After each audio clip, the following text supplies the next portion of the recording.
안녕하세요, 여러분. 오늘은 수족냉증이라는 주제로 이야기를 나누려고 합니다. 혹시 여러분은 실내에서도 발이 차가워서 양말을 신고 있거나 손발이 차서 잠을 뒤척인 적이 있나요? 이런 경우가 있으시다면 수족냉증을 의심해 봐야 합니다. 수족냉증은 일상생활에 큰 불편함을 주는데요. 특히 우리나라에서 여름보다는 추운 겨울철에 수족냉증으로 고생하는 분들이 많습니다. 그럼 이렇게 일상생활에 불편함을 주는 수족냉증이란 무엇인지, 그 원인은 무엇이며 우리가 일상생활에서 어떻게 이를 예방하고 관리할 수 있는지, 특히 수족냉증에 좋은 음식과 레시피에 중점을 두고 수족냉증에 대한 모든 걸 알아보겠습니다. 오늘 알려드리는 정보를 통해 여러분의 건강한 생활을 지키는데 도움이 되길 바라며 돈보다 건강 시작하겠습니다. 먼저 수족냉증이란 무엇인가에 대해 알아보겠습니다. 수족냉증이란 손과 발, 그리고 때로는 귀와 코 같은 몸의 끝부분이 상대적으로 차가움을 느끼는 증상을 말하는데요. 이는 우리 몸의 혈액순환에 문제가 있어 몸 끝까지 혈액순환이 원활하게 되지 않을 때 나타나곤 합니다. 오늘은 수족냉증 개선에 좋은 음식들 중 한 가지를 소개해드리겠습니다. 오늘 소개해드릴 음식은 생강입니다. 생강은 특히 수족냉증에 탁월한 효과를 보입니다. 생강에는 진저올이라는 성분이 많이 포함되어 있는데요. 이 진저올이라는 성분은 혈액순환을 촉진하고 염증을 줄이는 데 도움이 될 수 있다는 연구 결과도 많이 있습니다. 예를 들어 2012년 게재된 한 연구에서는 생강이 혈관을 확장시키는 데 도움을 주어 혈압을 낮추고 혈액순환을 촉진하는 효과가 있다고 발표했습니다. 또한 2013년 한 저널에 게재된 다른 연구에서는 생강이 근육통을 줄이는 데 도움이 된다는 결과를 보여줬습니다. 이 연구에서는 일주일 동안 매일 생강을 섭취한 사람들이 근육통을 덜 경험했다는 것을 발견하였습니다. 그렇다면 혈액순환에 좋은 진저올이라는 화합물에 대해 조금 더 알아볼까요?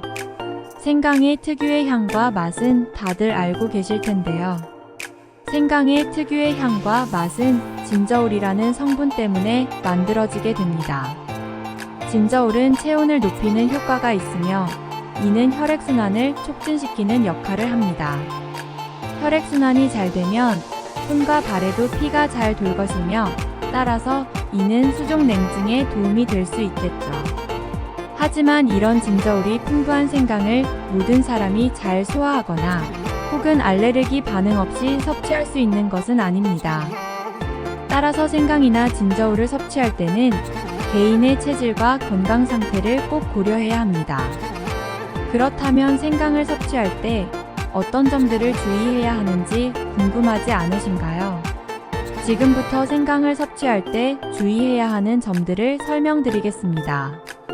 일단 생강은 혈액을 빠르게 순환시키는 특성 때문에 혈압이 높은 사람이나 혈액응고제를 복용하는 사람들은 섭취에 주의해야 합니다. 또한 임산부나 장이 약한 사람들도 과도한 섭취는 피해야 합니다. 왜냐하면 생강은 따뜻한 성질을 가지고 있어서 이미 체온이 높은 사람이 과도하게 섭취하면 체온이 더욱 상승할 위험이 있기 때문입니다. 따라서 생강을 섭취할 때는 적절한 양을 섭취하는 것이 중요합니다. 이렇듯 생강의 적절한 섭취량은 개인의 건강 상태, 체질, 그리고 생강을 섭취하는 목적에 따라 달라지는데요. 일반적으로 대부분의 전문가들은 일일 섭취량을 1g에서 3g으로 권장합니다. 이는 대략적으로 슬라이스한 신선한 생강 한두 조각에 해당하며 가루로 된 생강의 경우에는 4분의 1스푼에서 2분의 1티스푼 정도입니다. 생강을 차로 마실 경우에는 일반적으로 슬라이스한 생강 조각을 넣어 끓인 후 이를 하루에 2회에서 3회 마시는 것이 권장됩니다.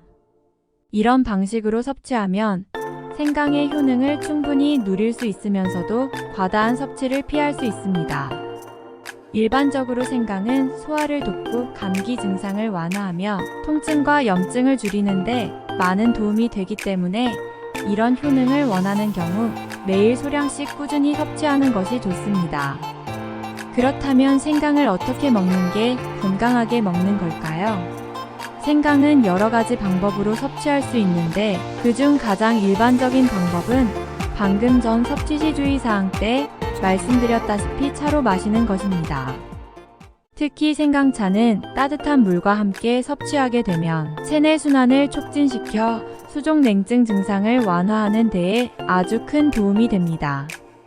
더불어 생강에는 소화를 돕는 효과도 있어서 소화가 잘 되지 않는 사람들에게도 큰 도움이 되고 감기에도 좋습니다.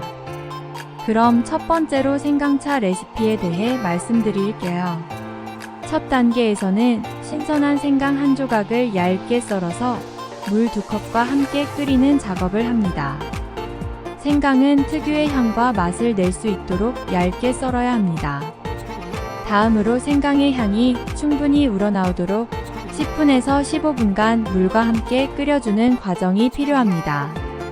이 과정에서 생강의 향이 물에 충분히 스며들어 생강차의 맛을 결정합니다. 끓인 후에는 생강을 걸러내고 꿀이나 설탕으로 단맛을 살짝 더해줍니다. 단맛은 개인의 취향에 따라 조절하시면 됩니다. 만약에 설탕이 건강에 좋지 않아서 넣기가 꺼려지신다면 설탕 대신 레몬즙이나 레몬 슬라이스를 넣는 걸 추천드립니다. 개인의 취향에 맞게 첨가하면 상큼한 생강차를 즐기실 수 있을 겁니다. 두 번째로 소개해드릴 음식은 일식집에서 자주 보셨던 생강 피클입니다. 생강 피클은 아주 간단한데요. 준비할 재료는 다음과 같습니다. 신선한 생강 200g, 식초 1컵, 설탕 1컵, 물 1컵, 소금 1티스푼입니다. 먼저 생강의 껍질을 제거하고 얇게 슬라이스합니다.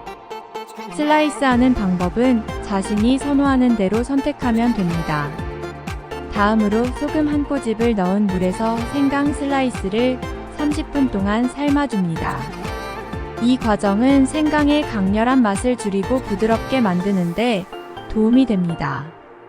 이제 절임액을 만들 차례입니다.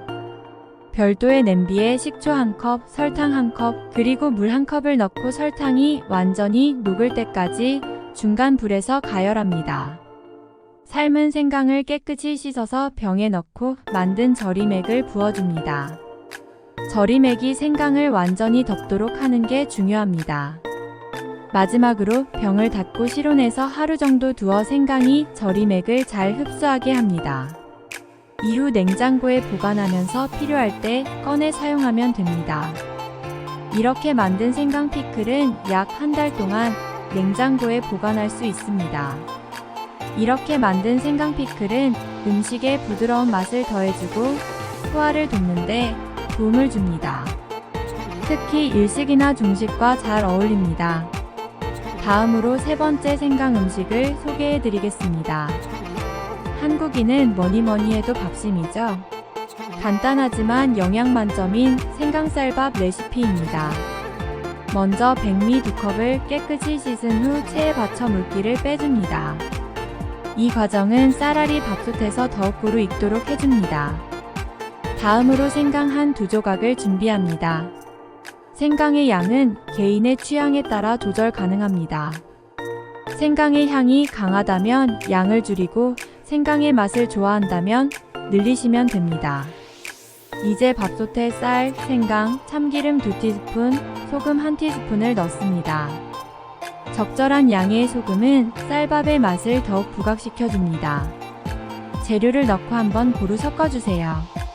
그 다음으로 물 2컵을 넣습니다. 물의 양은 쌀의 종류나 밥솥의 성능에 따라 약간 조절이 필요할 수 있습니다. 재료를 잘 섞은 후 밥솥을 가동시킵니다. 밥이 다 익었다면 잠시 뜸을 들여 밥알이 잘 퍼지도록 합니다. 생강쌀밥은 볶음밥의 재료로도 활용할 수 있습니다. 은은한 생강향이 나는 이 밥은 소화에도 좋고 건강에도 이로워 많은 사람들이 좋아하는 요리 중 하나입니다. 집에서 쉽게 만들어 볼 수 있으니 한번 시도해 보시는 것을 추천드립니다. 네 번째 생강 음식으로는 생강무침입니다. 생강 200g을 껍질을 제거하고 얇게 슬라이스합니다. 슬라이스하는 방법은 자신이 선호하는 대로 선택하면 됩니다. 생강의 맛이 너무 강렬해서 강렬한 맛을 줄이고 싶다면 소금 한 꼬집을 넣은 물에서 생강 슬라이스를 삶아주세요. 이 삶는 시간으로 생강의 강렬한 맛을 조절해 주시면 됩니다. 다음으로 고추장 2스푼, 간장 1스푼, 설탕 1스푼, 식초 1스푼, 참기름 1스푼을 별도의 그릇에 넣고 잘 섞어 무침 양념장을 만듭니다. 매실액이 있으면 1스푼 넣어주면 감칠맛도 나고 좋습니다. 슬라이스한 생강을 무침 양념장에 넣고 잘 섞어줍니다. 이렇게 해서 만든 생강무침은 바로 먹기에는 맛이 좋지 않을 수 있습니다. 따라서 냉장고에 1, 2일 정도 숙성시켰다가 먹으면 좋습니다. 숙성이 끝난 생강무침에 깨소금을 뿌려 마무리합니다. 다섯 번째로 소개해드릴 생강 음식은 생강볶음 레시피입니다. 우선 신선한 생강 200g을 준비합니다. 생강은 껍질을 신중하게 제거한 후 얇게 슬라이스하거나 채를 썰어줍니다. 이 과정에서는 생강의 향이 최대한 살아날 수 있도록 조심스럽게 다뤄야 합니다. 다음 단계에서는 고추장 2스푼, 간장 2스푼, 설탕 1스푼을 별도의 그릇에 넣고 잘 섞어 양념장을 만듭니다. 이 양념장이 바로 우리의 생강볶음의 깊고 풍부한 맛을 만들어내는 핵심 요소입니다.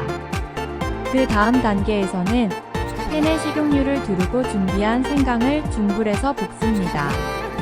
생강이 살짝 노랗게 변할 때까지 볶아주세요. 이때 생강이 타지 않도록 조심스럽게 볶는 것이 중요합니다. 볶은 생강에 양념장을 넣고 잘 섞어줍니다.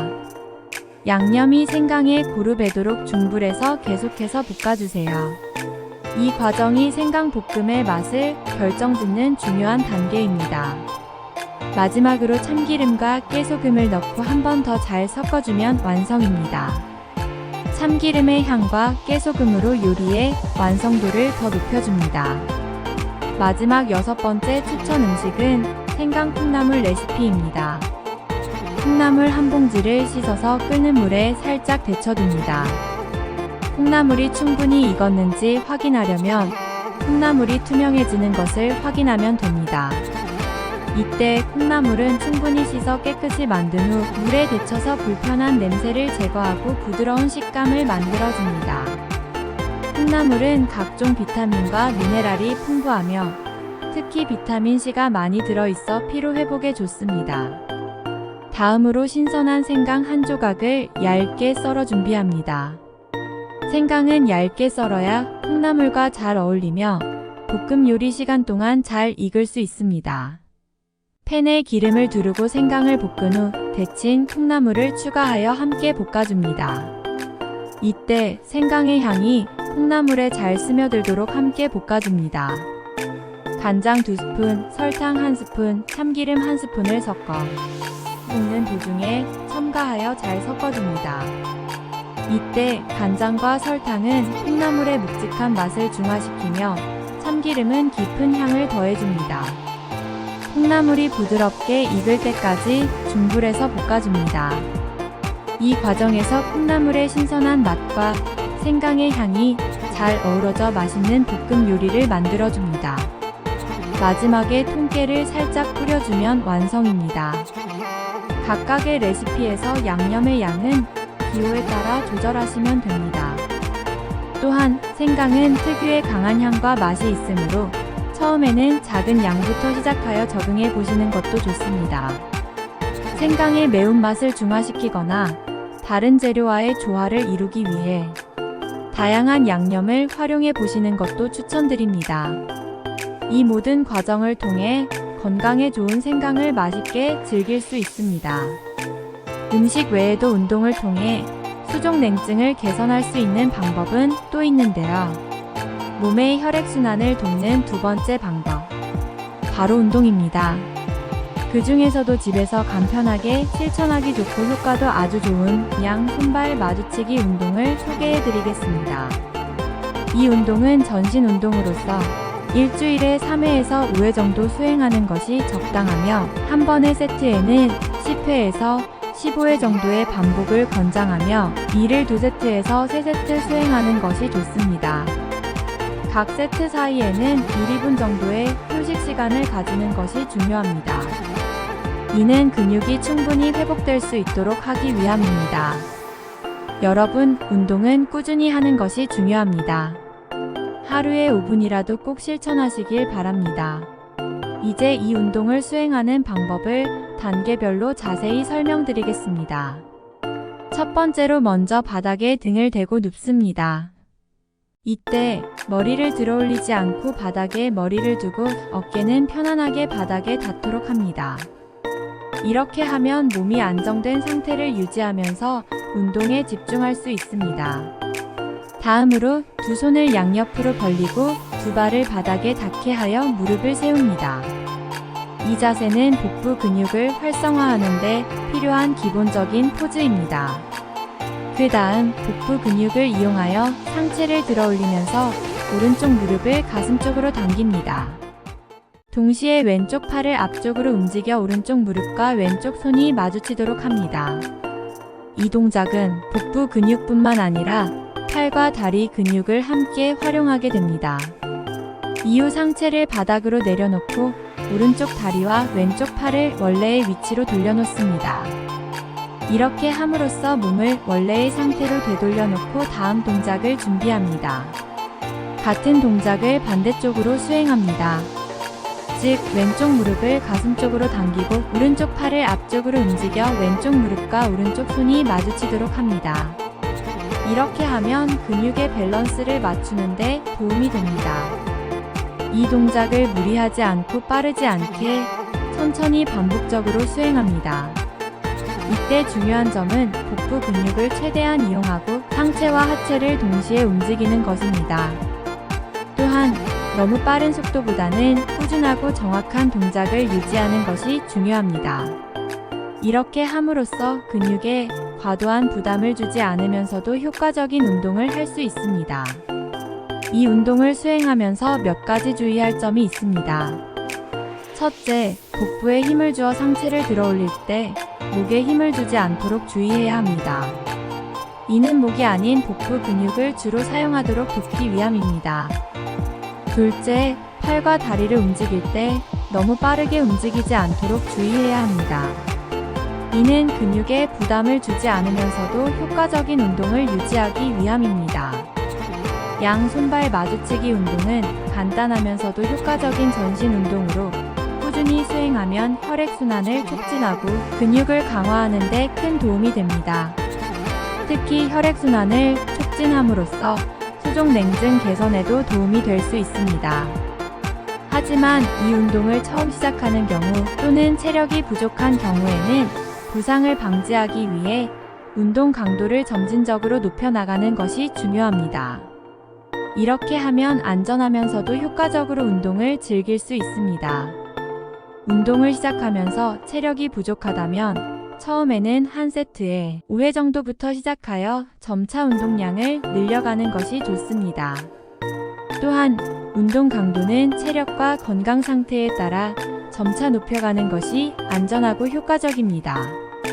그리고 운동 시 불편함이나 통증을 느낄 경우에는 즉시 운동을 중단하고 필요하다면 전문가의 도움을 받는 것이 좋습니다.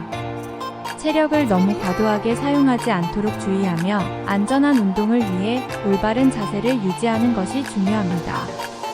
양 손발 마주치기 운동이 혈액순환에 도움이 되지만 이 외에도 꾸준한 유산소 운동, 균형 잡힌 식사, 충분한 휴식 등이 전반적인 건강 상태와 혈액순환 개선에 중요한 역할을 합니다.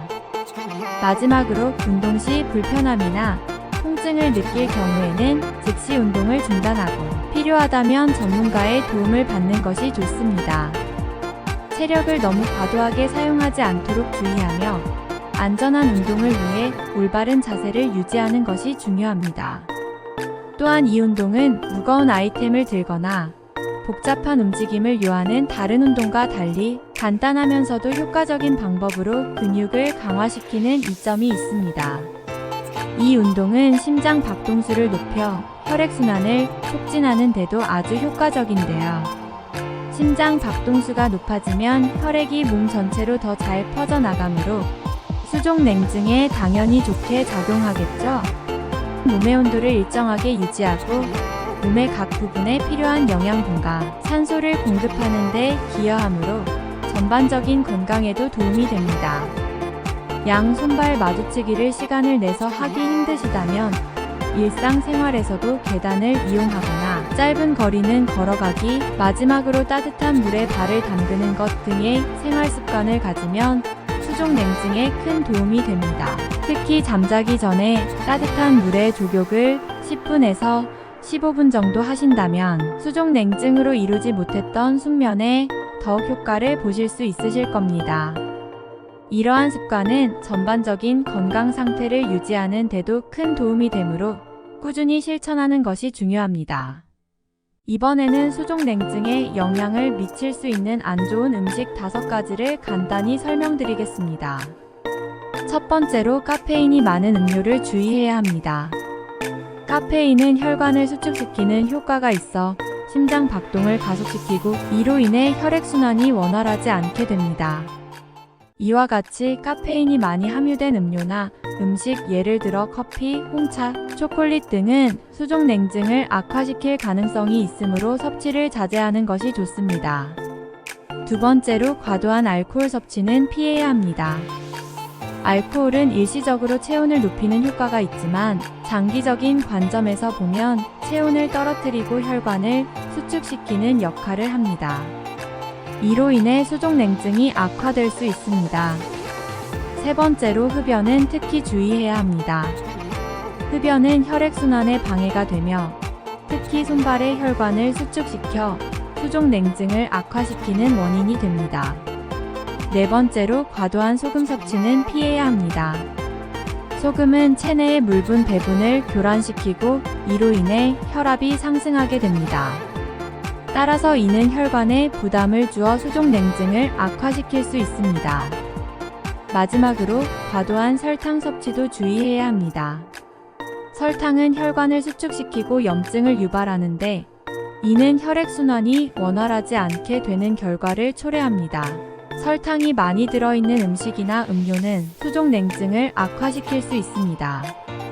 여러분 건강은 우리 자신이 책임져야 합니다. 단순히 오늘 이야기한 내용들만으로도 큰 변화를 가져올 수 있지만 그 이상으로 꾸준한 유산소 운동, 균형 잡힌 식사, 충분한 휴식 등이 전반적인 건강 상태를 유지하는 데 큰 도움이 되실 겁니다. 여러분의 건강은 소중하니 건강 관리에 더욱 신경 쓰시길 바랍니다. 오늘 이야기한 내용들이 여러분의 건강한 생활에 도움이 되길 바라며 다음 시간엔 또 다른 건강 정보로 찾아뵙겠습니다. 감사합니다. 여러분의 건강을 응원합니다. 정보가 유용하셨다면 좋아요, 구독, 알림 설정 부탁드릴게요.